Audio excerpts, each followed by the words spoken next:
पहुंचे हैं आप? आंदोलन को मजबूत करने के लिए इसके समर्थन में और भाई चंद्रशेखर आजाद जी के साथ कंधे से कंधा मिलाकर चलने वाले साथे। कैसे हैं आप? बढ़िया हो। आप जहाँ जाए और वहाँ पर 10-20 लाख की भीड़ ना हो, ऐसा तो नहीं। देखिए ये बहुत अच्छा आपने बहुत अच्छा सवाल किया है। मैंने एक फिल्म देखी थी, याद नहीं है मुझे, वहीं से स्टार्ट कर रहा हूँ।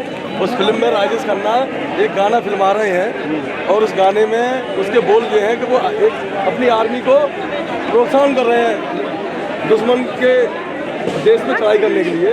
तो वहाँ एक अंधा आ जाता छड़ी लेके, तो बोलते भाई तेरा क्या काम है वगैरह। मेरा काम है, मैं तो इतनी दम रखता हूँ कि सामने वाले दुश्मन की एक गोली कम करने की जरूरत है। तो मैं भी एक आंदोलन का हिस्सा बनने की दम रखता हूँ। कुछ करूँ ना करूँ, भीड़ का हिस्सा तो बन सकता हूं। कुछ नहीं, आप मंच पर जिस तरह से संचालन करते हैं कि जल्दी से आ जाओ नहीं तो जगह नहीं मिलेगी, कोसों ये देखिए पत्रकार महोदय का मालूम नहीं, मेरे ही लाखों व्यू पहुंच गए मेरे उस वाले से उसमें। और मैं सच कहता हूँ, जो मैं कहता हूँ ना वो सच होती है। अब ये कुदरत ने क्या दिया है मुझे मालूम ही नहीं, मैं जो कह देता हूँ वही होता है।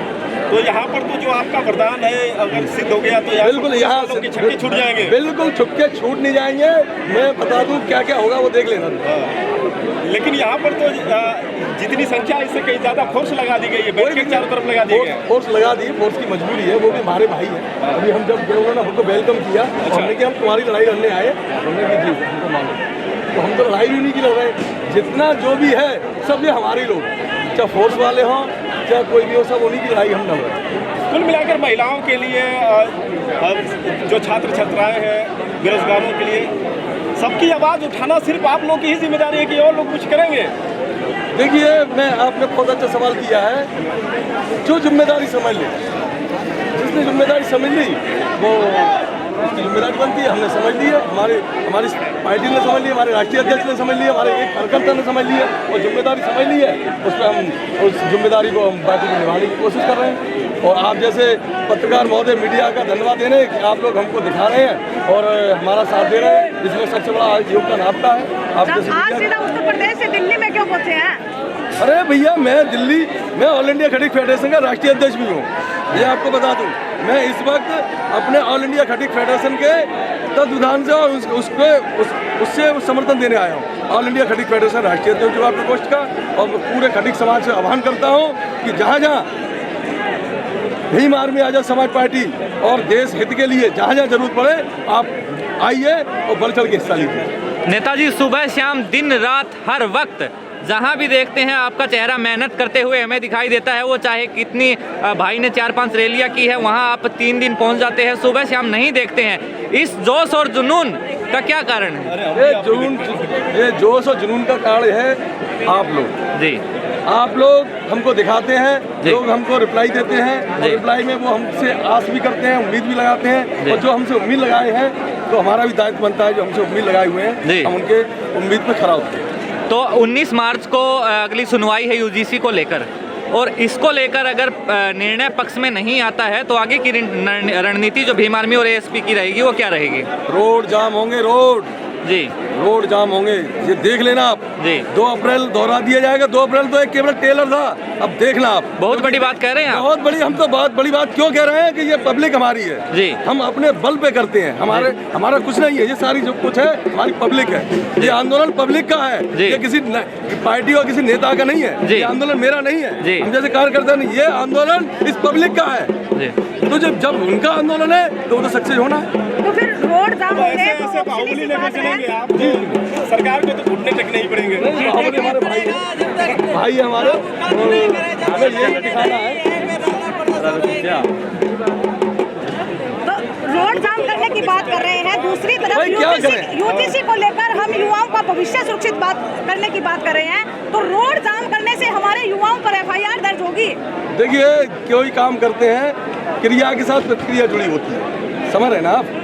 हमारे बाबा साहब ने संविधान में यही बहुत बड़ी चीज़ कर दी है कि पहले जब हम किसी चीज़ पे शासन करते थे या कहीं जाते थे तो हमें मार काट से तो करना पड़ता था। बाबा साहब ने एक वोट का अधिकार देके हमको ये बहुत एक वो दे दी कि जब हम किसी पे अपना अधिकार जमाते हैं तो वहाँ मार काट नहीं होती है। अब हमारा यह अधिकार छिन रहा है तो कुछ ना कुछ तो 2-4% तो हमें देना पड़ेगा भाई। बलिदान नहीं देंगे तो कुछ नहीं होगा। तो जब भी होता है बलिदान तो देना पड़ता है। बलिदान हमने भी दिया है। इससे तो बोल रहे हैं कि यूजीसी से आप अन्य लोगों का अधिकार छीन रहे हैं। नहीं, हम कोई अधिकार नहीं छीन रहे हैं। अगर आपकी नीयत में खोट नहीं है तो फिर डर किस बात का है?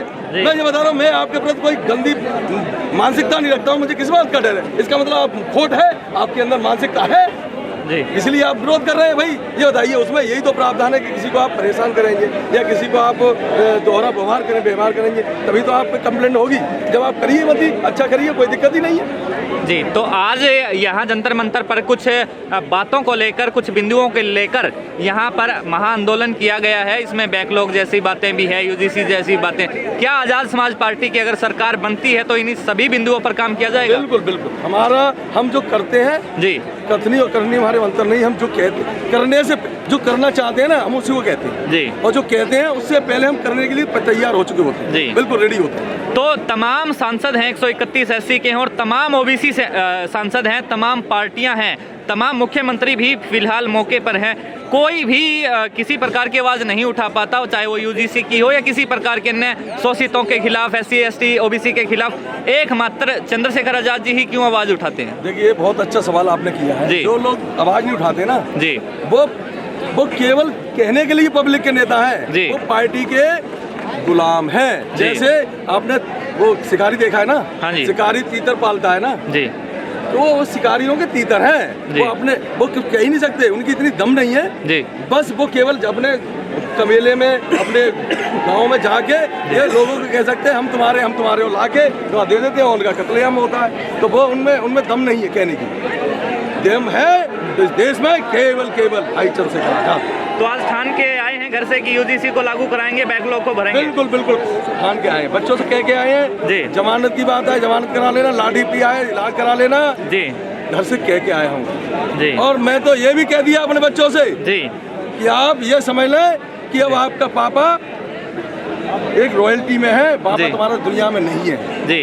ये समझ लेना, पापा को अपने को मरा समझिए आप जी। अब जो करना है आपको करना है। मेरे बाद आपको मान सम्मान जरूर मिलेगा, धन दौलत बिल्कुल नहीं मिलेगी, क्योंकि हम घर से सुबह निकल जाते हैं, रात को पहुंचते हैं जी। अब कुदरत कैसे हमारे बच्चों का पेट भर रही है तो हमें मालूम है। तो हमारे दर्शकों को इतना जरूर बता दीजिए कि इस जोश का कारण क्या है, कि युवाओं में इतना जोश नहीं है कि सुबह शाम रात दिन? जोश का कारण सबसे पहले आप जैसी मीडिया, दूसरा हमारे ये युवा साथी जो हमको फॉलो करते हैं और हमसे आस करते हैं। जोश का कारण ये है कि जब हम देखते हैं, हमारी तरफ वो देखते हैं तो उनका चेहरा गुलाब की तरह खिल जाता है जी। जब उनका चेहरा खिला हुआ देखते हैं जी, तो दिल में और मन हो जाता है। तो आप इतनी मेहनत कर रहे हैं आज़ाद समाज पार्टी के लिए, तो मैं पार्टी के लिए नहीं कर रहा जी। अगर कोई दिमाग में किसी के में हो, किसी पार्टी के लिए बिल्कुल नहीं कर रहा जी। मैं अपने आप के लिए कर रहा हूँ, अपने लोगों के लिए, अपने परिवार के लिए कर रहा हूँ जी। मैं कोई नहीं, मैं अपने लिए कर रहा हूँ। पार्टी से पहले मैं अपने लिए कर रहा हूँ जी। समझ रहे हैं? कोई अगर किसी के दिमाग में ये चल रहा हो कि हम पार्टी के लिए कर रहे हैं तो पार्टी के लिए कर रहे हैं, उससे ज्यादा हम अपने लिए कर रहे हैं। आज पहचान मेरी स्वयं की हो रही है, ये पार्टी की बहुत बड़ी मेहरबानी है, माननीय राष्ट्रीय अध्यक्ष जी की बहुत बड़ी मेहरबानी है कि मुझे इस आंदोलन का हिस्सा बना लिया है। मैंने अभी पहले भी कह दिया, मैं आंदोलन का एक हिस्सा हूँ जी, और हिस्सा बनाना मेरे लिए सौभाग्य की बात है। तो पंचायत इलेक्शन में और जो विधानसभा इलेक्शन रहेंगे 2027 के, बड़ी भूमिका आप निभाएंगे? बिल्कुल, हम इसलिए निभाएंगे कि हमारे साथ बहुत लोग हैं, हमारे साथ पूरा बहुजन 85% लोग हमारे साथ हैं जी। मैं स्वयं नहीं हूँ जी, हम हैं, मैं नहीं हूँ, पहले समझ लीजिए आप जी। और एक बात बता दूं, जो बात तुमने सुना होगा, पहले क्या होता था, जो बहुजन की बात करेगा वही देश पे राज करेगा। अब बात इसका सुन लीजिए नारा, अब ये है बहुजन अपनी बात करेगा और हम ही अपना राज करेगा। मतलब बहुजन ही अपनी बात करेगा और स्वयं राज करेगा। 85% राज करेगा, बिल्कुल करेगा। 15 के बहुत गई बात, 15 के भरोसे नहीं बैठेगा, कोई बात कर दे और राज कोई करे। अब नहीं वो चलेगा, बहुत चल गया। अब ये होगा, बहुजन स्वयं अपनी बात करेगा और स्वयं राज करेगा। मोदी जी भी तो संविधान चुनते हैं। अरे मोदी यार, चुनना क्या होता है, चुनते हैं, सर पर रखते हैं वो। देखिए, ये उनकी मजबूरियां हैं हाँ। ये मजबूरियां हैं, ये आप भी जानते हो किस टाइप का चुनते हैं। अगर चुनते तो वो जो ये काढ़ा है ना, वो मिश्रा हाँ। उस काढ़ा बाबा साहब को लेके इतनी अपन बात करता है, अरे इनको शर्म आ जाना चाहिए। जो देश का भारत रत्न होता है, भारत रत्न का मतलब ही नहीं समझते वो। भारत रत्न मतलब भारत रत्न है, और रत्न की कोई अवहेलना करे, ऐसे आदमी उस देश में रह रहे हैं, मुझे तो नहीं लगता। और मैं अगर उस जगह मोदी की जगह मैं होता तो शायद उसके साथ क्या होता ये तो कुदरती। कोर्ट कह रहा है 70 साल हो गए, अब इन सब चीजों की जरूरत नहीं है, भेदभाव खत्म किया। हाँ, जाति खत्म कर दो, ये बहुत अच्छी बात है। अगर तुम्हारे अंदर भेदभाव नहीं है, जाति खत्म करिए, क्यों नहीं कर रहे हो? सारा सब रट्टे खत्म हो जाएगा भाई। मैं कह रहा हूँ बाबा साहब ने संविधान लिख के वोट का अधिकार देकर ये राजतंत्र खत्म किया था। मैं कह रहा हूँ आप लोग जाति खत्म करके ये खत्म कर दीजिए भाई भाई भाई। लेकिन उनका एक नारा भी तो आया, गधे को घोड़ा कैसे बनने दें या बन अरे जाएगा। ये तो वक्त बताएगा गधा कौन है घोड़ा कौन है, वक्त बताएगा। आ गया समय आ गया, मालिक हम और हुकूमत तुम्हारी अब नहीं चलेगी। 5 दिन में कोर्ट में उन्होंने स्टे ले लिया। अरे लेने दो, किसान 1.5 साल बैठे रहे, कोई ताकत नहीं देखी आपने। उनकी ताकत कितना करेंगे? हाँ। जुल्मी जब जुल्म करेगा सत्ता के गलियारों से, हाँ। चप्पा चप्पा गूंज उठेगा जय भीम के नारों से। ये समझ लो कितने करेंगे। हम मरने के लिए तैयार हैं, हम मरने के बाद हमने अपने बच्चों को तैयार कर दिएगा, बेटे हमारे बलिदान के बाद आपको रहना है। हिंदू भटक गया, कौन भटक गया है? साथ नहीं आ रहा है। कौन? योगी जी कह रहे हैं कौन भटक गया है? हिंदू। अरे कौन हिंदू? आप हिंदू हो? नहीं, हम हिंदू नहीं, हम बहुजन है।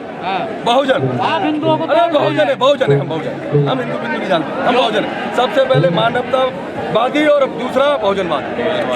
योगी जी कहते हैं कटोगे तो बटोगे। वो अपने आप को देखे, कटना अड्डा तो उनको मालूम पड़ेगा।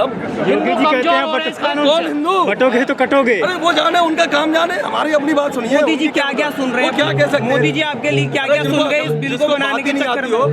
देखिए कहते हैं ना बंदर के हाथ में वो क्या नारियल लग गया ना, उन लोगों के हाथ में नारियल लग गया है, जो ज्यादा चल नहीं पाए, वो कुछ नहीं हो सकता। आप कैसे क्या लड़ाई करेंगे? वो तो उनका तो बढ़िया चल रहा है, कोर्ट में बैठे हैं, घर पे आप सड़कों पे आ गए। मैं ये कह रहा हूँ क्या परिवर्तन ये प्रगति का नियम है? नहीं है। बिल्कुल है।